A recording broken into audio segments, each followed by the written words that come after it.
All right, so we need to talk a little bit about ranking your business on Google utilizing maps because I was on a consult yesterday with a plumber who was trying to rank his business about 20 miles away in a neighboring suburb that was way more populated than his primary location. And his marketing agency should have told him, like, hey, that's a really tall order and likely impossible.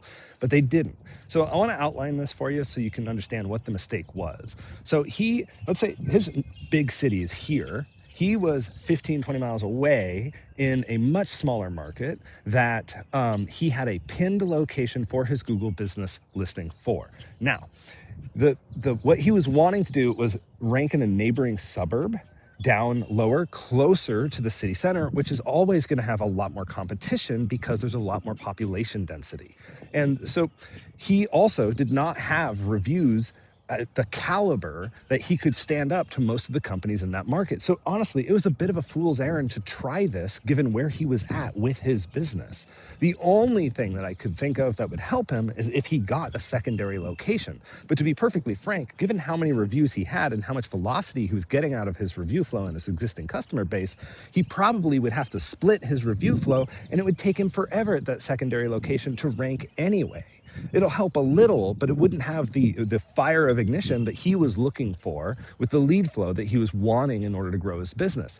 And so I had to really just give him a reality dose and say, this is almost an impossible task. Could it happen? Yes. Is it an extreme uphill lift given Google's systems and the way that they prioritize how they rank people? Yes, because you got to think about it. Proximity is a huge factor for home services companies.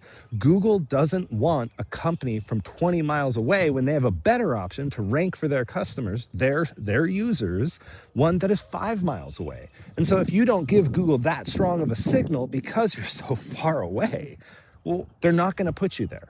So when you're thinking about how to rank your business and why aren't you ranking far away, these are some of the factors that come into it. And there absolutely is sometimes going to be a hard wall depending on your market and what you're trying to do. You just need to know that that's there. And sometimes the impossible is just impossible. And so you got to rethink your strategy, rethink your approach, rethink ways to get there. If you can't rank there organically, but you still want jobs out of that market, well, then your next step is ads, because ads can be targeted anywhere because you're paying for that privilege. You got to remember, organic, you don't have control over. Neither do we. The only people who have control over that is Google. But when it comes to ads, you can target specifically. Yes, it costs money. Yes, they're different kinds of leads because they come with less trust, but they can be converted. You can make money at it, but it just is a different ball game. But that's a strategy that sometimes you got to look at if you have something that isn't going to work because of the way the systems are set up.